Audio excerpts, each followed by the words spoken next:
រដ្ឋាភិបាលកម្ពុជានិងបារាំងបានគូបញ្ជាក់ពីការពង្រឹងទំនាក់ទំនងទ្វេភាគីនិងភាពជាដៃគូរយៈពេលវែងខណៈកម្ពុជាត្រៀមទទួលដំណើរទស្សនកិច្ចផ្លូវរដ្ឋរបស់ប្រធានាធិបតីបារាំងលោក Emmanuel Macron នឹងធ្វើជាម្ចាស់ផ្ទះកិច្ចប្រជុំកំពូល Francophonie លើកទី20នៅឆ្នាំ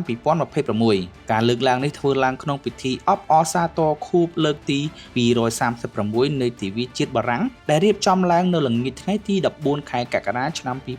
2026នៅនិវេសនដ្ឋានឯកអគ្គរដ្ឋទូតបារាំងប្រចាំកម្ពុជាក្នុងរាជធានីភ្នំពេញដោយមានលោកប្រាក់សុខុនឧបនាយករដ្ឋមន្ត្រីនិងជារដ្ឋមន្ត្រីការបរទេសនិងសហប្រតិបត្តិការអន្តរជាតិចូលរួមជាតំណាងរាជរដ្ឋាភិបាលកម្ពុជាបើយោងតាមក្រសួងការបរទេសកម្ពុជាលោកប្រាក់សុខុនបានថ្លែងថាឆ្នាំ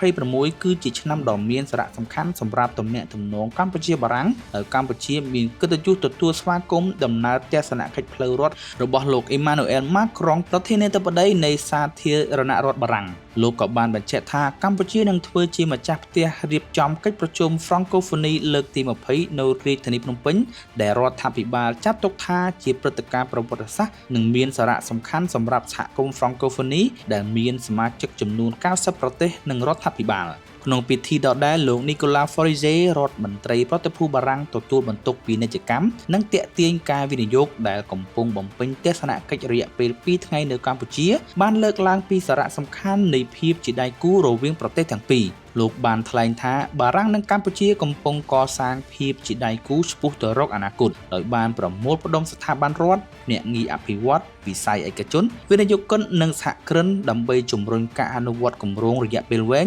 និងការអភិវឌ្ឍប្រកបដោយចីរភាព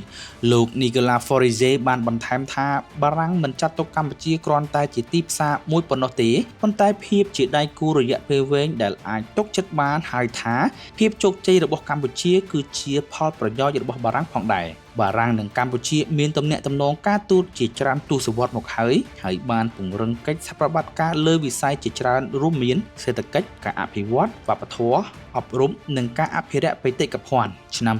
2026ត្រូវបានរដ្ឋាភិបាលកម្ពុជានិងបារាំងចាត់ទុកថាជាឆ្នាំដ៏សំខាន់មួយក្នុងការពង្រឹងទំនាក់ទំនងទ្វេភាគីខណៈកម្ពុជាត្រៀមធ្វើជាម្ចាស់ផ្ទះកិច្ចប្រជុំកំពូល Francophonie និងទទួលដំណើរទស្សនកិច្ចរបស់ប្រធានាធិបតីបារាំង